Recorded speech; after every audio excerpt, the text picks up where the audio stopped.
ఉపాధ్యాయులకు చంద్రబాబు ప్రభుత్వం పూర్తిగా సహాయ సహకారాలు అందిస్తుందని ఒంగోలు శాసనసభ్యులు దామచర్ల జనార్దన్ అన్నారు. ఐక్య ఉపాధ్యాయ ఫెడరేషన్ యూటీఎఫ్ 50వ స్వర్ణోత్సవ మహాసభలను పురస్కరించుకొని ఒంగోలు నగరంలోని టీటీడీ కళ్యాణ మండపంలో జరిగిన వేడుకల్లో ఒంగోలు శాసనసభ్యులు దామచర్ల జనార్దన్ ముఖ్య అతిథిగా పాల్గొని ప్రసంగించారు. ఉపాధ్యాయులంటే సీఎం చంద్రబాబుకు చాలా గౌరవం ఉందని గుర్తు చేశారు. ఎంతో మందిని ఉన్నత విద్యావంతులుగా తీర్చిదిద్దిన ఘనత ఉపాధ్యాయులదని కొనియాడారు. గడిచిన 5 సంవత్సరాలు వైసీపీ ప్రభుత్వంలో ఉపాధ్యాయులు అనేక రకాలుగా ఇబ్బందులు ఎదుర్కొన్నారని పేర్కొన్నారు. సకాలంలో వేతనాలు చెల్లించకుండా, ఉపాధ్యాయులకు ఇవ్వవలసిన ఫిట్మెంట్లను ఇవ్వకుండా అనేక రకాల ఇబ్బందులకు గురి చేశారని ఆరోపించారు. అబద్ధపు హామీలతో అధికారంలోకి వచ్చిన వైసీపీ ప్రభుత్వం ఉపాధ్యాయులను అన్ని విధాలుగా మోసం చేసిందని ఆగ్రహం వ్యక్తం చేశారు. అన్ని వర్గాల ప్రజల ఆశీర్వాదంతో రాష్ట్రంలో ఎన్డీఏ కూటమి ప్రభుత్వం అధికారులకు వచ్చిన తర్వాత సీఎం చంద్రబాబు నాయుడు సారథ్యంలో ప్రతి నెల 1వ తేదీన ఉపాధ్యాయులకు వేతనాలు చెల్లిస్తున్నామని గుర్తు చేశారు. ఉపాధ్యాయుల ప్రధాన డిమాండ్ అయిన సిపిఎస్ రద్దును ప్రభుత్వ దృష్టికి తీసుకెళ్లి ఉపాధ్యాయుల తరఫున పోరాడతారని హామీ ఇచ్చారు. కార్యక్రమంలో యూటీఎఫ్ జిల్లా అధ్యక్షుడు వీరారెడ్డి, రాష్ట్ర అధ్యక్షుడు K Srinivasa Rao, Ongole mayor Gangadu Sujatha, commissioner Koduru Venkateswara Rao, జిల్లా విద్యాశాఖ అధికారి కిరణ్ కుమార్తో పాటు యూటీఎఫ్ నాయకులు, పెద్ద ఎత్తున ఉపాధ్యాయులు పాల్గొన్నారు.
అది రాష్ట్ర వ్యాప్తంగా ఆందోళన గురైంది.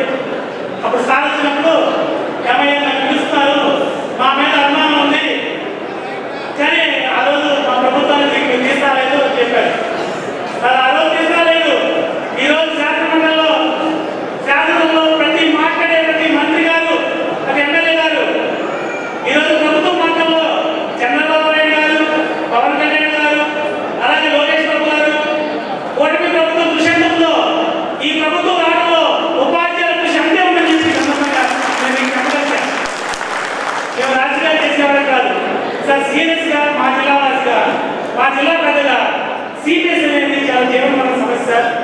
ఇది పెట్టుబడిదారులకి ఉపయోగపడే సమస్య. చంద్రబాబు నాయుడు గారు, పవన్ కళ్యాణ్ గారు దీన్ని ఆలోచిస్తా ఉన్నారు.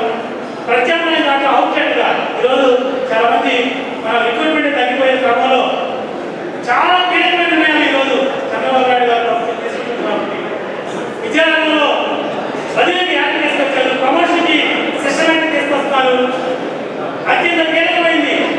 8 సంవత్సరాల్లో ఒక డిఎస్సీ లేదు. ఈ ప్రభుత్వం ఒక డిఎస్సీ తీసుకొచ్చింది.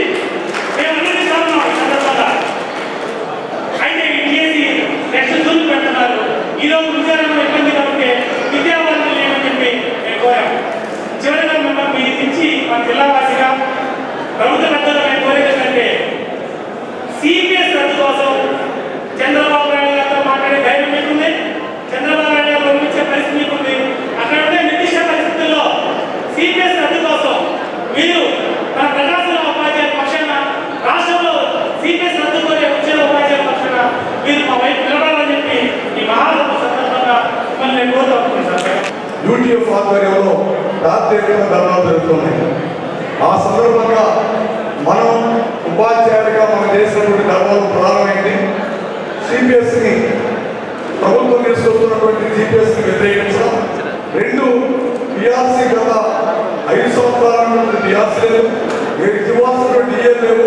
వీటన్నిటి మీద గత ప్రభుత్వం మీద ఉపాధ్యాయ వర్గం పెద్ద ఎత్తున ఆగ్రహం వ్యక్తం చేయడం జరిగింది. ఆ సందర్భంగా మన ధర్నా శిబిరం దగ్గరికి మన గౌరవనీయ శాసనసభ్యులు ఆ రోజు దామచర్ల జనార్దన్ గారు ఇచ్చేశారు. ఆ సందర్భంగా జనార్దన్ గారు అన్నటువంటి మాటలు నా చెవులు ఎప్పుడు కూడా వినిపిస్తాయి. మీరు కొద్ది కాలం ఆగండి, మీరు ఆగండి, రేపు మా ప్రభుత్వం మళ్ళీ రాబోతుంది, మీ డిమాండ్లన్నీ పరిష్కరిస్తామని చెప్పి ఆ రోజు నాకు జనార్దన్ గారు హామీచ్చారు. ఆ నేపథ్యంలో జరిగిన ఎన్నికల్లో అఖండ మెజార్టీతో జనార్దన్ గారు మనకి ఒంగోలు శాసనసభ్యులుగా విజయం సాధించారు. మనకి ఎప్పుడు అర్థకాలైనటువంటి జనార్దన్ గారిని మన ఈ యొక్క స్వర్ణోత్సవ సభను సభాముఖంగా నేను తెలియజేసేది ఏంటంటే, నేను ఎంబీఏగా చేసినట్టు అనుభవం ఉంది, అలాగే డిప్యూటీగా చేసినట్టు అనుభవం ఉంది, అలాగే ఏఎంఓగా డైట్ లెక్చర్గా, డైట్ సీనియర్ లెక్చర్గా, డైట్ ప్రిన్సిపల్గా చేసిన అనుభవం ఉంది. మరి ఈ అనుభవంలో మరి యూటీఎఫ్ నుంచి ఎవరు కూడా తమ పని చేయండి అని చెప్పేసి నా దగ్గరికి అయితే ఎవరు రారా. అలాగే ఎక్కడ చూసినా కానీ చాలా కష్టపడి మనస్తత్వం ఉన్నటువంటి ఉపాధ్యాయులు చాలామంది ఉన్నారు. మరి వాళ్ళందరినీ కూడా అభినందిస్తున్నాను. మరి మనం మాట్లాడితే ఎదుటి వారికి జ్ఞానమైన రావాలి, లేకపోతే ఆనందమైన రావాలి అని చెప్పేసి అంటారు పెద్దలు. అంటే పెద్దవాళ్ళ ముందు మాట్లాడేంత జ్ఞానం లేదు, కానీ అంత సాహసం చేయను, కానీ కొన్ని మాట్లాడాలని చెప్పేసి నేను రావడం జరిగింది.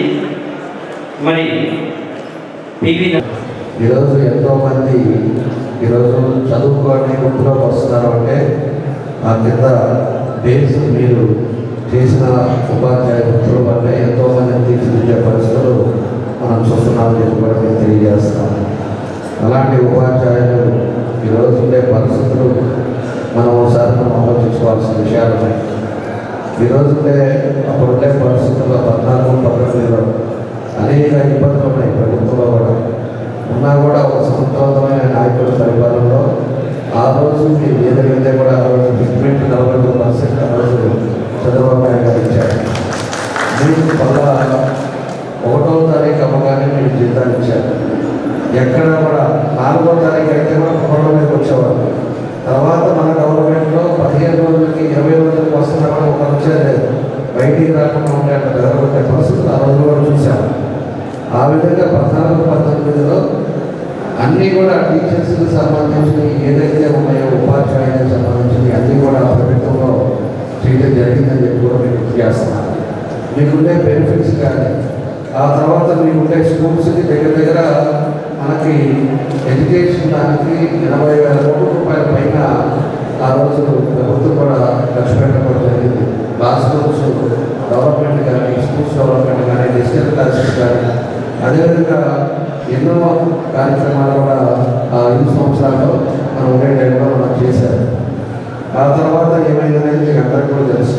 మనం 43% ట్రీట్మెంట్ ఇస్తే అది కాదులే 50% ఇస్తారేమో. ఇందాక మన వీరారెడ్డి గారు జరిగింది మనం అని అప్పుడేమో ఆ మార్కెట్ వేసేసి ఆ రోజు ఎలక్షన్ అంతా కూడా మన అందరూ దగ్గర ఉండి ఒక్కొక్కరు 50 ఓట్లు వేసేసి ఆ రోజు మంచి ప్రభుత్వాన్ని పోగొట్టారు. కౌన్సిలింగ్ విధానంగా లేకపోయింటే మనకు అవకాశం ఉండేవాళ్ళు, మాకు దగ్గరగా ఉండేవాళ్ళే ఆడే ఉంటారు. గ్రామంలో మీరు ఉండేవాళ్ళు అక్కడ ఉంటారు. అలాంటి పరిస్థితి లేకుండా ఈరోజు మార్పులు చేర్పులు తీసుకొచ్చి ఆ రోజు కౌన్సిలింగ్ తీసుకురావడం చంద్రబాబు నాయుడు గారు చేశారు. కాబట్టి ఈరోజు ఒకసారి టౌన్లో ఉంటారు, ఒకసారి పల్లెటూరులో ఉంటారు. కాస్త మార్చుకునే విధానం కూడా తీసుకొచ్చి ఒక పద్ధతి ప్రకారంగా ఈరోజు చేయడం జరుగుతుందని చెప్పి నేను తెలియజేస్తా ఉన్నా. కాబట్టి ఇవన్నీ కూడా ఉన్నాయి. మీరు కూడా మంచి చెడు ఆలోచించుకొని దాన్ని ప్రభుత్వం ఏ విధంగా చేస్తుంది, ఏ విధంగా మనం కూడా సహకరించాలనేది కూడా మీ అందరూ కూడా చేయాలని చెప్పేసి కూడా మీ అందరూ కోరుకుంటా ఉన్నాం. అదేవిధంగా ఉండే రాష్ట్రంలో ఉండే వృత్తుల్లో ఇబ్బందుల నుంచి కూడా తొందరలోనే సార్ట్ అయిన తర్వాత మీరు కూడా మాట్లాడేసి ఈరోజు లోకేష్ బాబు గారు ఉన్నారు కాబట్టి ఖచ్చితంగా మనది ఏదైతే సమస్యలు ఉన్నాయో అవన్నీ కూడా మాట్లాడి తెలుసుకోవడానికి మీ అందరూ కూడా మా ముందు కృషి చేస్తామని చెప్పి మరోసారి మీ అందరూ కూడా తెలియజేస్తూ మీ అందరికీ మనస్ఫూర్తిగా అభినందనలు తెలియజేస్తూ సెలవు. గురు బ్రహ్మ గురుదేవో మహేశ్వర గురు సాక్షాత్ పరబ్రహ్మ తస్మై శ్రీ గురవే నమః. ఇక్కడికి విచ్చేసినటువంటి గురువులందరికీ కూడా పేరు పేరు హృదయపూర్వక నమస్కారాలు. అంతేకాకుండా 50 సంవత్సరాలు పూర్తయిన సందర్భంగా యూటీఎఫ్ స్థాపించబడి మరి స్వర్ణోత్సవాలు చేసినటువంటి మీ అందరికీ కూడా శుభాకాంక్షలు తెలియజేస్తున్నాను. చాలా సంతోషం. టీచర్స్ చూస్తుంటే నాకు మళ్ళీ గత 15 సంవత్సరాలు అయితే నా రిజైన్ చేసి మళ్ళీ నాకు పాత రోజులు గుర్తుకొస్తాం ఎమ్మెల్యే గారు అనుకుని అందిస్తున్నారు. నేను చాలా సంతృప్తికరమైన జీవితాన్ని ఒక టీచర్ వృత్తిలో అనిపించాలని చెప్పడం చాలా గర్విస్తాను. ఎందుకంటే నేను ఏ స్కూల్కి వెళ్ళినా, నేను దాదాపుగా 3 స్కూల్స్లో జాబ్ చేశాను. ఏ స్కూల్కి వెళ్ళినా నాకంటూ ఒక గుర్తింపు, ఒక గౌరవం, ఒక పేరు సంపాదించుకున్నది ఒక టీచర్ వృత్తిలో మాత్రమే.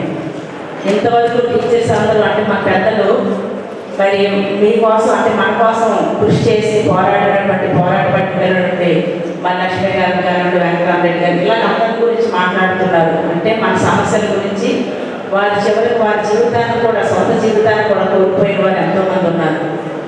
నేను చిన్నప్పుడు బడిపంతులు సినిమా చూసేటప్పుడు ఎన్టీ రామారావు గారు బడిపంతులుగా చేసిన సందర్భంలో పిల్లలందరూ కూడా ఒక టీచర్కి ఎంత గౌరవం, ఎంత గుర్తింపు ఇస్తారనేది అప్పుడే ఇలాంటి బ్రతకాలి, ఇలాంటి గుర్తింపు తెచ్చుకోవాలని ఆలోచన నిర్ణయించుకోవడం జరిగింది.